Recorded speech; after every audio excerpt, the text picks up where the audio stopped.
Today's environment with AI is moving at 5 times the speed and 3 times the impact of what the internet was. So I built every company, however, to go IPO. Okay. And the best way to get acquired is to build it with the independence and capability that you could go IPO, and then the acquirer sees you build a company to last, not something that's going to sell, I'm done, and I leave, and I don't care if it's successful afterwards. Then there was only one Steve Jobs, and I'm not in the same league, obviously, as him, but he just knew what to build.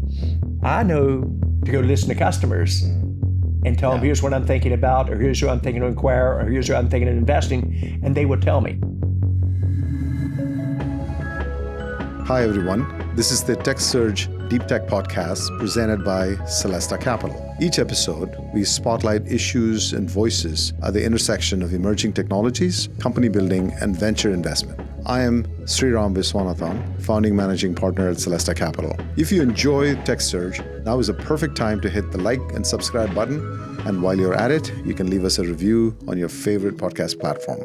If you're just discovering us, visit techsurgepodcast.com to sign up for our newsletter and check out the archive of some very interesting past episodes. Today, we're incredibly privileged to be joined by none other than John Chambers. John, as you're all, of course, aware of, is the former CEO and executive chairman of Cisco Systems, where he led the company through the most amazing, explosive growth that one would have seen in the tech industry, growing the company from $70 million to nearly $50 billion during his tenure. And John made many acquisitions that really drove Cisco to be a powerhouse in networking. Overall, 180 acquisitions were completed during John's tenure, scaled them globally, and really navigated Cisco through some of the most interesting transitions in the tech industry.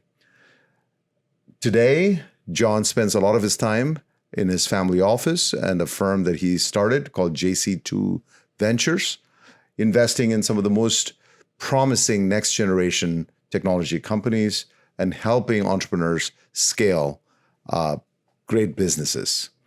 In addition, John also spends a lot of time with leaders of various governments, India and other parts in Europe.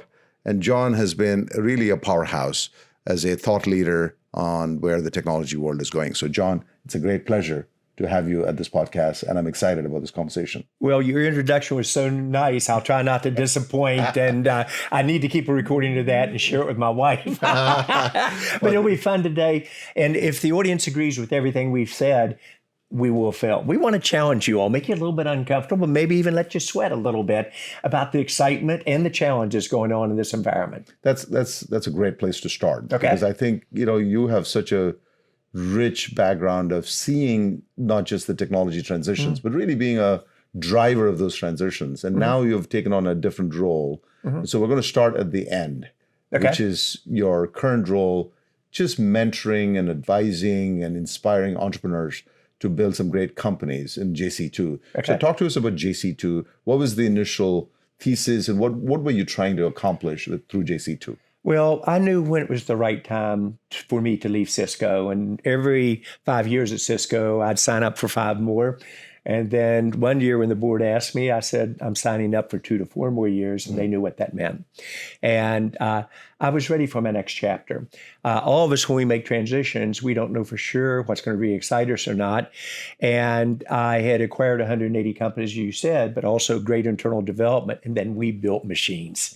We were number 1 out of 18 product areas, number 1 and 12 of them, number 2 and 3, and number 3 and 3. No company's ever done that before. And we used a combination of acquisition, strategic partnerships, internal development for innovation. So I love that.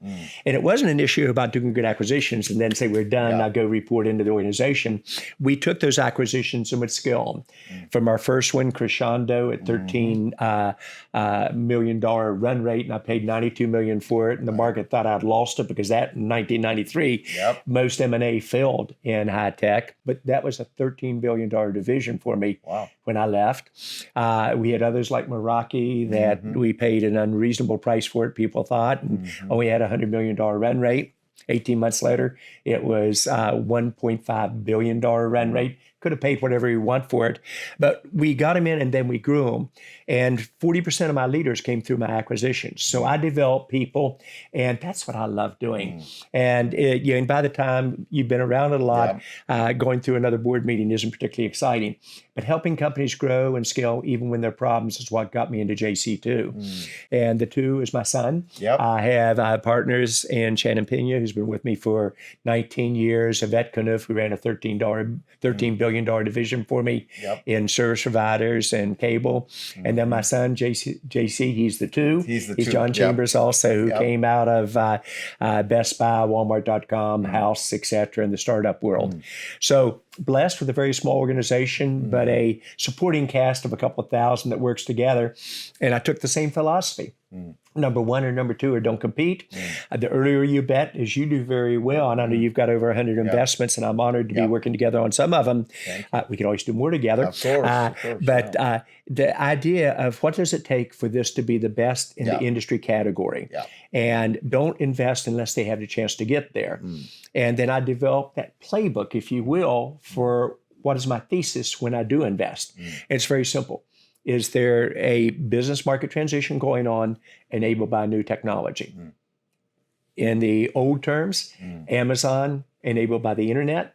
In current terms, the technology in terms of productivity and speed of change in every industry enabled by AI. That's a good place to pause for a second, because you made this reference to Amazon, and even Cisco in the early days was very. It started out in a market which was very narrow in a way, and it expanded into a pretty amazing company. Yes, it did. And Amazon, as we all know, I mean, it was a bookseller. And now nobody thinks of Amazon as a bookseller. This is really the infrastructure. I see what you mean. How do people identify when a transition's there, but That's nobody right. gets it? Exactly. And especially when you're dealing with, in JC2, when you're looking at a small startup, you don't fully appreciate the scale to which these companies can develop. So is there a particular model that you have that you look at, right? Yes, I do. And to answer the question very specifically, when Jeff Bezos built Amazon, he started off with, here's the process. And his major issue with his customers, investors, is what is this thing called the internet? And he had to actually explain the internet. And when you move very often, explaining what the company does and how it's different. When I first started running Cisco, only 400 people, I was getting complaints about my food trucks. It was Cisco, the food distributor. They didn't even know what Cisco did. The internet wasn't even discussing. So if you can identify these trends early and then have the vision to execute and grow on it, that's how you create great companies and you share the success. So my thesis on investing, exactly where you're taking me. A business market in transition enabled by new technology. We example Cisco with the internet, Amazon with the internet. In today's world, the big bets are in every industry, and it's all about AI and cybersecurity. So I only invest in those. Second premise is I only invest in a CEO that she or he is really good on vision, strategy, execution, and has a clear view of where they want to go. And they have a vision that could potentially make them the one or two in the industry, and they want to be coached. And every CEO says, I want to be coached. Most of them don't, as you know. That's right. So I very carefully select those who do. Then there was only one Steve Jobs, and I'm not in the same league, obviously, as him. But he just knew what to build. I know to go listen to customers and tell them, here's what I'm thinking about, or here's what I'm thinking to acquire, or here's what I'm thinking of investing, and they will tell me. So almost every acquisition I did at Cisco, I can say this was something from JPMC, or this is Bank of America, or this is Cablevision, or this is Comcast, or this is AT&T or Verizon that suggested it.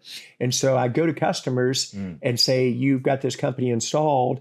What do you really think of them? Are they differentiatable, et cetera? Or if they're very early stage, I go to the customer and say, here's what we're trying to do. Is this even logical? So do you apply that model in every play that you do at every JC2? Play. It's the book that I signed for you today.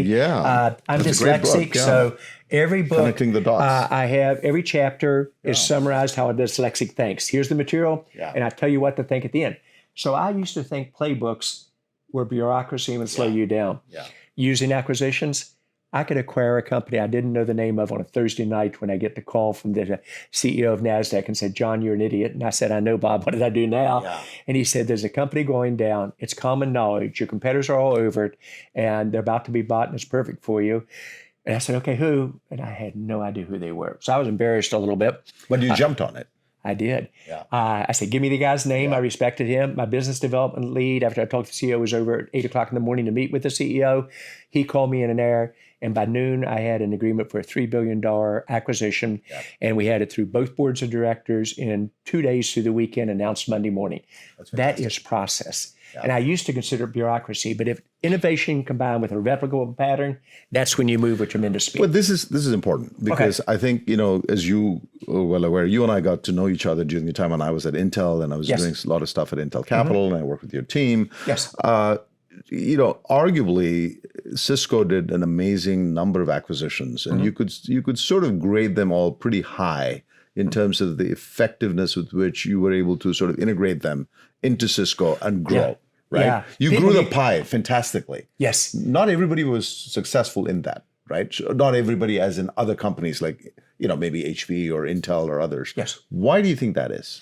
Well, I think it goes back to when we first started to do the acquisitions, we looked and the market had never done acquisitions well in high tech, and you're not going to be smarter than somebody else. If you don't do them differently, you're going to get the same poor results. Right. Even today, probably 90% of acquisitions that are done in high tech disappoint. Yeah. So we said, what are we going to do differently? Yeah. And so what we felt is, here are the golden rules on acquisitions. Yeah. You only do them if they're really strategic. Right. We do them for growth. We don't do it for defensive reasons. We're not turnaround specialists, although we can unfortunately do that pretty well because of practice. Some of them self-inflicted on me. And so we look for the growth. And then oddly enough, we look, do they have the capability, one or two in a category?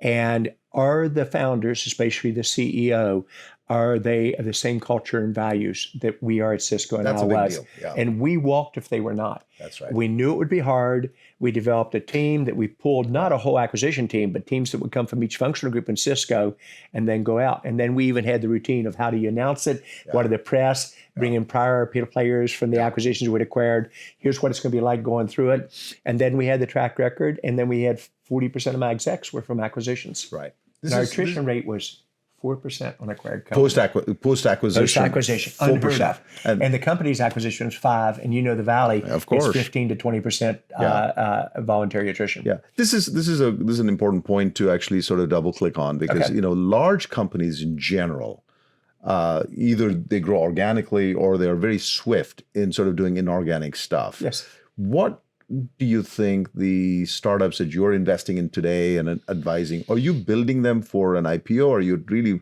packaging them for, really filling a gap?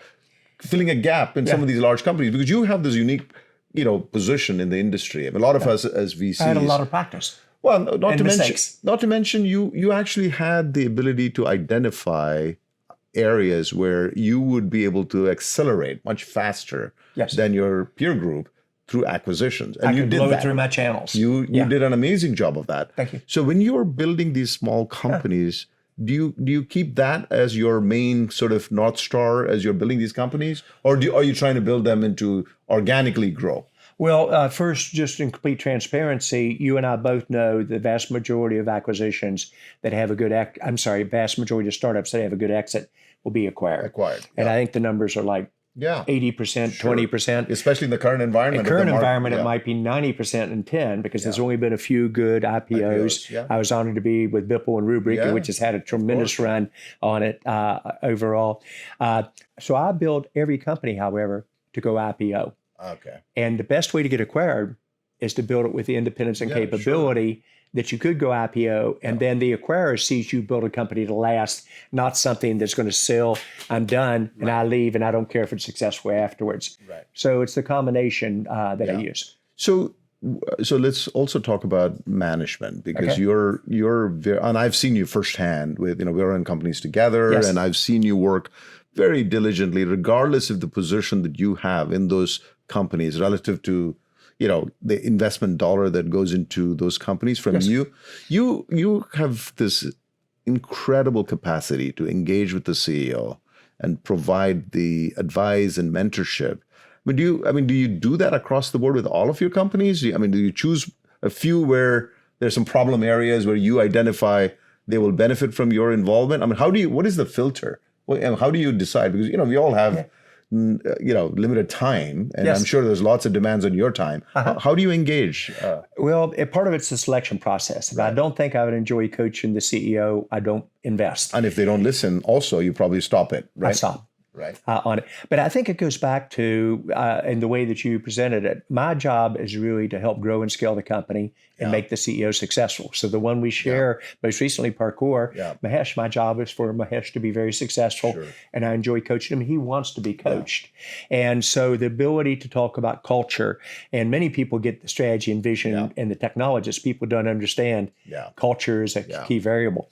People think it's all about engineering, and yet the reason I went at Cisco, my sales organization was the best in the world, and they were unbeatable. You combine it with great engineering products, with great sales and go-to-market, with great customer service, number one in the industry, you are unbeatable. So what has changed? What has changed? Speed and impact. The day's environment with AI is moving at 5 times the speed and 3 times the impact of what the internet was, which at the internet, I said moved at 3 times the speed.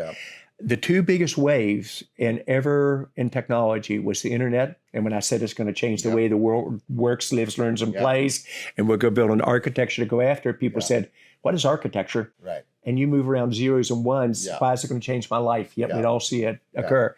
AI is going to be dramatically bigger. So once again, there's a major underlying huge technology revolution or era coming in.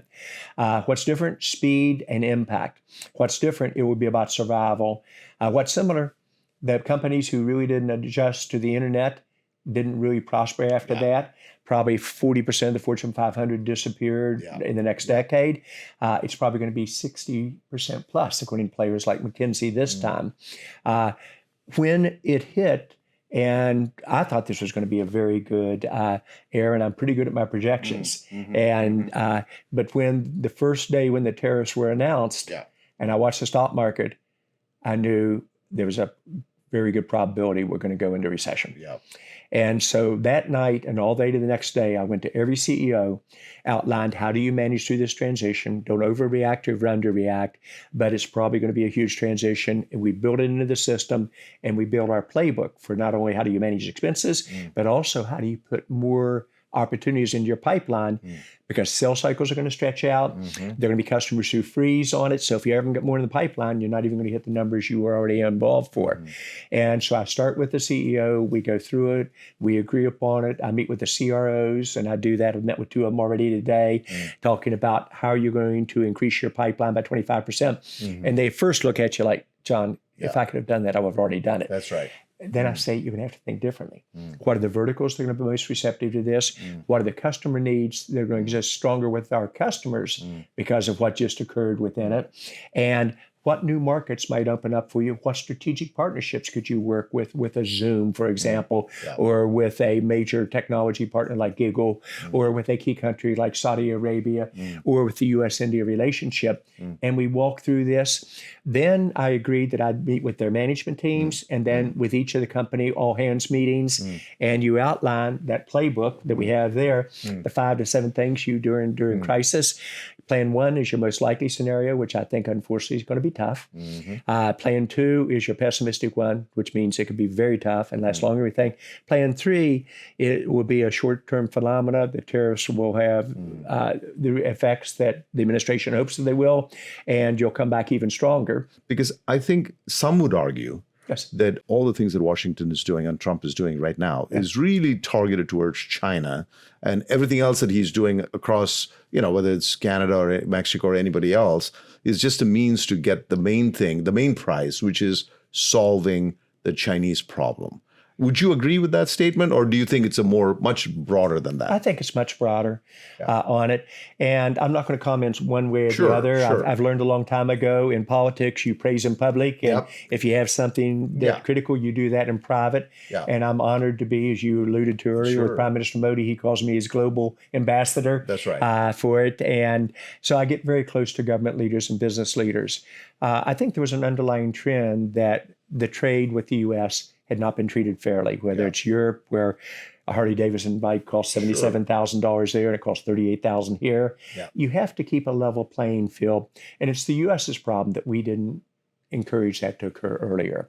Then once leaders make a decision to go, I don't waste any cycles about, do I agree, disagree? Tell me how it plays out and how do we adjust in it. I do think it will break the global supply chain. And I think you'll see a lot more ecosystem supply chains in terms of the implication. I think that is in motion. As you probably know, I was the first CEO in high tech to invest big in China in 1995. Right. And candidly, the Chinese, Jiang Zemin and the team delivered on every commitment they made to me. And Cisco was their infrastructure across China, et cetera, on it. And you also expanded pretty big in India. Oh, yes. Right. And oddly enough, I was the first company to re-announce a second world headquarters in India and move. I think we were at one point, our peak was about 32 senior VPs and EVPs in India itself and building on it. But the transition was in China, the first 12, 15 years went very well. Then the leadership came in and took China in a different direction, a win-lose versus the U.S. At that time, I personally pulled away from China. I doubled down on India, where I'd already made big bets, and really bet on the future from that side, and bet on India becoming the largest GDP in the world, which I called before anybody else did, and they will. And I had the honor to do that in front of Prime Minister Modi and Secretary of State of the U.S. when he was here on his visit 2 times ago. So I bet on trends and directions in terms of the overall approach. I personally believe the whole world benefits by having shared interchange and fair trade. So long term, I hope that comes back into vogue and in on direction. But focusing on what I control and influence, countries I'm betting biggest on, guess what? Those are the ones that are going to grow the fastest. India is going to be the fastest growing economy in the world, barring a missed execution, and probably number one, may even grow 6 to 7% this year. Gulf states, Saudi Arabia, UAE, et cetera, a great place to invest, and they're using technology in a big way. And then the third one that I think is going to have a good economy in spite of the current bumps will be the U.S. So I'm placing the majority of my bets in those 3 key geographies. So you are investing in India and in U.S. and in the Middle East, or? Yes, and the Middle East most recently. I've known the Middle East for many years. I worked across Jordan, Israel, know the Crown Prince reasonably well. Many of the leaders in Saudi Arabia were ex-Cisco people that I developed. And I build relationships for life. So when you see we're friends for life, you can't divorce me. It's an honor. It's an honor. And so I love thinking through this and say, how do you play it? Then certain industries, and every one of the companies I get doing 3 to 5 things they're going to do differently.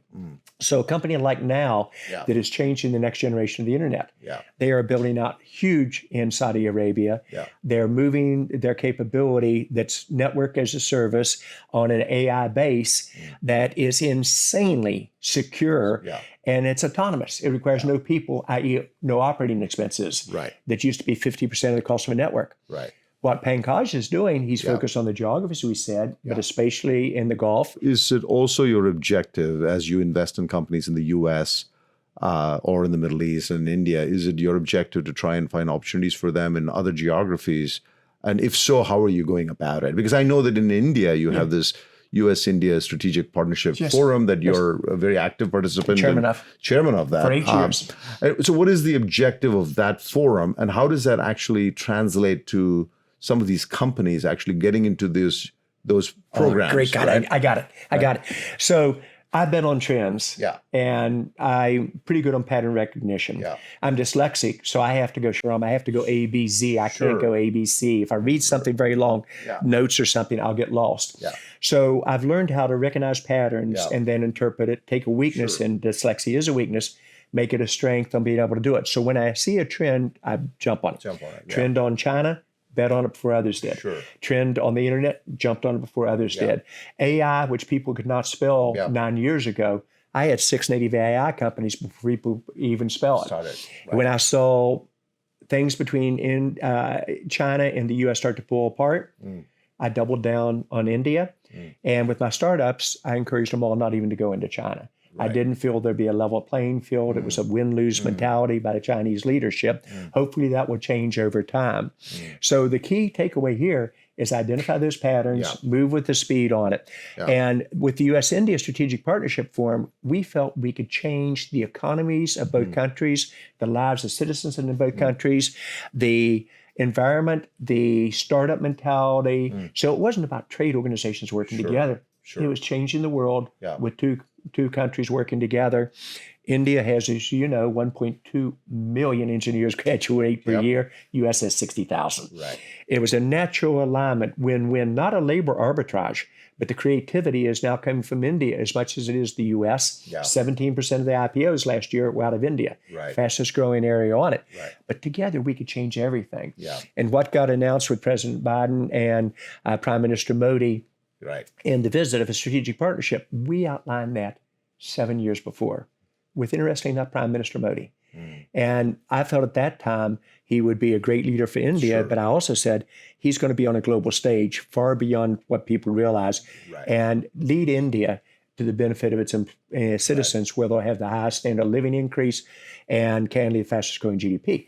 But the two countries working together at startups, at big companies, at dealing with issues such as COVID in a very unique way, dealing with issues in terms of how do we lead in AI together faster than the UN can lead. We changed the world, and that's what's happening there. That's great. So let's just spend a little bit more time on AI, because I think there are two areas. If I have sort of looked at your portfolio in JC2, AI is a big thrust. It feels like cybersecurity is a big passion of yours. I know.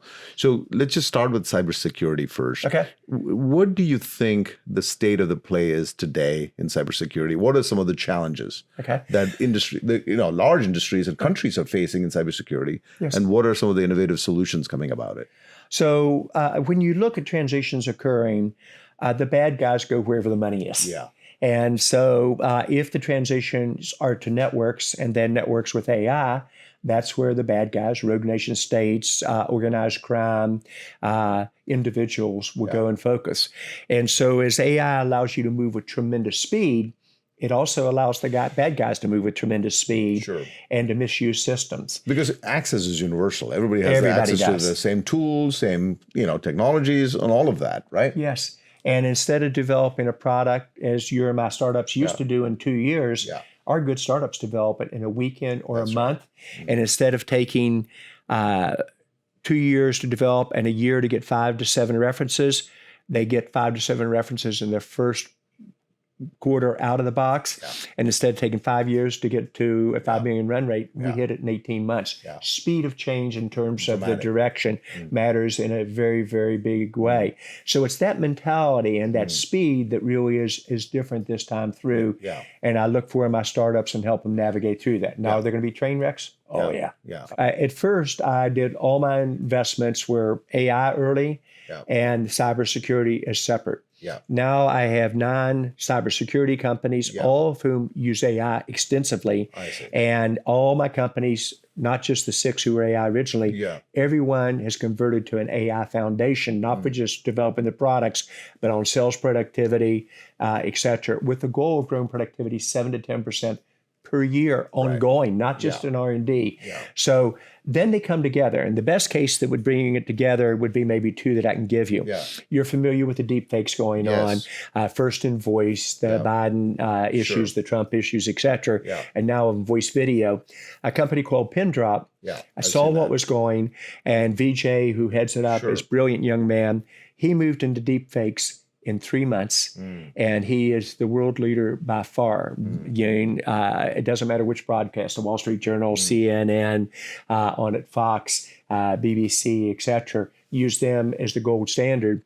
And how they solve an issue, for example, in the speech, I have a really unique accent, hard to emulate, right? If I were to show you a video, and I will after we're through here, of somebody who created on me with my words. That's a deep fake. As a deep fake, I couldn't tell the difference. So they used AI to do this with tremendous speed. And I mean, even the words they selected, my eye movement, my twitches, a little bit missing hair, et cetera, it was perfect. They solved that in usually 3 seconds. Your voice has 8,000 samples in it. Yeah. If you have 5 seconds, that's 40,000 samples. With AI, you can hit a 99.5% accuracy in 10 seconds. Is this human or machine? And is it another? That's where AI solves the problem. AI created it also. So it's interesting because invariably the tool that is used for all of these cybersecurity incursions are exactly the same tools people are using to prevent them also. Yes. Which is it's just great. Now I want to ask you a question related to that because this requires tremendous coordination between various countries and because there's a trust adjudication that some people are starting to talk about in terms of AI. Yes. What is your thought on, I think Eric Schmidt has a book about it with Craig Mundy on something called, the Trust Adjudicator Protocol, which is to ensure that when countries are dealing with, global sort of security threats, they have a shared view on how to address it and sharing of information between countries and all of that to address this problem on cybersecurity. Is that an area that you think has some potential, or what are some of the challenges? I think it has lots of potential. And first, I know Eric very well and admire what he's done again and again, and Craig the same thing on it. And I think they're right in terms of ideally what will occur. However, AI is going to move so rapidly that if this takes very long for groups to get an agreement on something, each country will move on their own. And I think it's a blended version. Do I think there are elements of AI that ought to have boundaries and guidelines and regulation? Yes, but only ones that are logical. And if you make it illogical or too difficult to implement, or by the time you get regulation out, which often happens in tech, the issue you're trying to solve is already gone. Then you'll find that nation states who move on their own will move at a faster speed. But is it fair to say then that you're not a proponent of a sort of a ITU-like global AGI AI coordination capability, or I'm a believer in some structure that will allow that to occur. To outline what it is and to do in today's environment, especially with what's going on with tariffs, it's very difficult. Be very hard to do. But I think if you get your basic guidelines and adhere to it, this is where I also want to give a compliment to most of the high-tech companies. They've said this is an area that we've got to have responsibility into, and most of them are trying to drive it through in terms of the approach. I hope that continues in terms of the speed. This is great. This is, it's such it's fun, isn't it? It's you fantastic. And I've seen the movie, except it's 5 times faster. It's 5 times faster. And I think one of the things that we're also observing is that, as you rightly point out, the scale difference between what happens in Palo Alto and what happens in Bangalore, that has just, significantly reduced in terms of the time frame it takes for someone in Bangalore to sort of do exactly what's happening here. And so it's become it's almost like a level playing field. Once everybody's connected, when everybody has the access to the same tools, innovation can happen much faster, and that's what we're seeing. It is, but again, I like the parallel you just drove. About 50% of my startups have Indian diaspora as the CEO. Is that right? That wasn't by design, but when you have 1.2 million engineers per year and 60,000 here, that mixture can suddenly create powerhouses with tremendous speed. And if you can combine the best of both countries in an environment where you trust intellectual property protection with democracies, with countries that get along. President Trump and Prime Minister Modi are going to get along famously. They'll work through their issues very quickly, and they'll say, how do both countries lead in terms of the direction? But if I were betting on a combination that will shape the future of the world around technology, it's going to be India combined with the U.S. It'll be hard to keep up with. And I think both countries have a view, let's also do what's right for the world, but let's do it together first. So I've known you, John, for a long time. I'm a dreamer. I know that. You're an eternal optimist, and it almost feels like it's hard to not buy into your vision when somebody sits down and listens to you talk. And you have this, just incredible passion to sort of communicate your belief in the optimism of what can occur. But all of us have our own, doubts at times, and globally, and things change, and some of our companies fail. What are you worried about in the current environment? Great question. Let me start with a little bit bigger picture and come very specifically down. My best engineers at Cisco used to really tease me hard. They said, John, you understand you're very good at strategy and vision. Yeah. And when they give me that compliment, I said, what's going to come next? What is the but? And they say, but execution and operations are for professionals. Sure. And at first they were doing teasing, but then I really got it. You've got to be able to do both together to be effective. So it is, how do you execute and implement? So the U.S.-India Strategic Partnership Forum, Mukesh Aghi and Gaurav Verma, they coordinate with a team of 32 people, bringing this vision to life in terms of what can be done here and how do you drive it through. So you've got to have execution and operational teams who do this well. And so that's what I worry about, whether it's the two countries working together or each country. I'm going to be at France at Viva Tech. I'm President Macron's French high-tech ambassador. He's gone from the worst place in Europe to do a startup to the best, as you've watched on it, and I played a small role in that and deeply honored for it. You see where there's a country policy on AI and direction way ahead of time. How do you change? What do I worry about the most? Two things. The speed of AI productivity, if you believe, and I do, is going to be 3 times the impact of the internet. In the internet, the speed of change was dramatic. Did we destroy a lot of jobs or modify how the people did jobs? Yes, we did. But candidly, it grew the industry, overall pipe so big, we not only could keep up with it, we increased the standard of living. This time it's going to be even faster in areas like call center, where a company like Unifor is an example, they can get 30% productivity per year for the next 5 years. And so it would destroy a lot of jobs, and you've either got to create additional things for those people to do in the companies or change the education system. I think you've got to do both.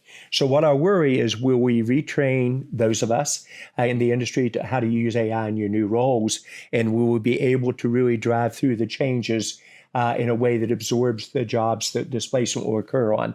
And I worry if we don't, we're going to leave a lot of people behind. That's my number one worry. If you could be a founder today, what would be the problem that you would solve or work on? Oh, it's very simple.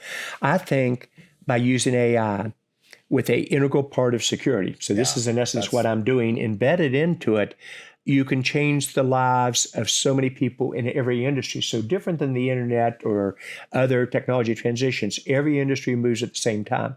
Are we going to solve cancer? Oh, yeah. Are we going to be able to address rare diseases there's no research going into by the use of big data? Oh, yeah. Are we going to be able to drive productivity at 7 to 10% per year in every company that survives? And you know what that means on profitability, which means stock price. Oh, yeah, if you execute. So I think solving the problem of tremendous productivity and making the world a better place where you do good, but you also get the results is key. Cisco was number one in customer satisfaction for the 15 years I was there. We were also number one in corporate social responsibility, giving back. Interesting enough, every country I was number one in corporate social responsibility, I had number one market share. That's fantastic. I think they go together. They go together. Last question. Sure. What's the most underrated trait that you think a tech leader has or a startup entrepreneur has? And you have such a wealth of interactions with various entrepreneurs and CEOs. What is the one underrated trait that CEOs have? Gotcha. I'll hit 3. Number one, most CEOs who are really good at planning, developing a playbook, they're the exception. And I think those that get it have a huge advantage. I think the number 2 underestimated trait is culture and humility. Ajay Banga, of course, our CEO of now at the World Bank. Now World Bank, he said great leaders are humble. And I think it's important to remember that. And I guess the last trait is great leaders who know how to dream, per earlier part of the conversation, but then can execute. Fascinating.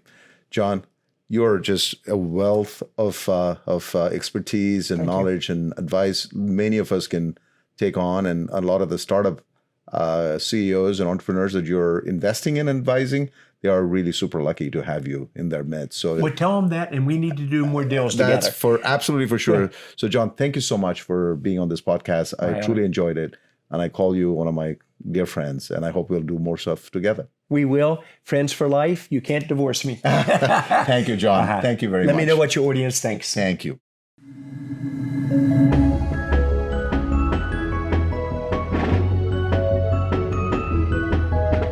Thank you for tuning in to the TechSurge podcast from Celesta Capital. If you enjoy this episode, feel free to share it, subscribe, or leave us a review on your favorite podcast platform. We'll be back every 2 weeks with more insights and discussions of all things deep tech. Bye for now.